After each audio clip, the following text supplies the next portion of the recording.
jëm boppam comme mu ngi ci kaso bi kon kay dañ ko war a atte kon ku ñu war a attewaat fii ak attee guñ la sa tur dafa war a nekk ci fichier électoral bi ba keroog ñu lay atte bu ñu la attee ba yoon ne nag nangam ak bu ñu sukkandikoo ci nangam ak nangam daan nañ la nangam ñu ne Rosette sa tur ci fichier électoral bi mais comme jàpp nañ ko jugé ko par maanaam jugé nañ ko par contumace ñu ne léegi condamné nañ ko 2 ans pour corruption de la jeunesse ñuy jékki-jékki ba jàppi ko këram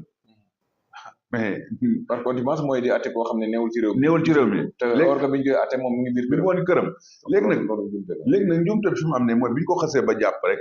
dañ ne jugement ba ñu defoon le jugement est anéanti de plein droit waaw mais léegi nag loolu am na waaw kon maanaam ñoom su waruñu woon sukkandiku ci 2 ans yooyu ñu ko toj rocc ko ci fichier électoral bi yaa ngi dégg buñ ko xasee ba jàpp rek dañ ko war a àtte waat dañ ko war a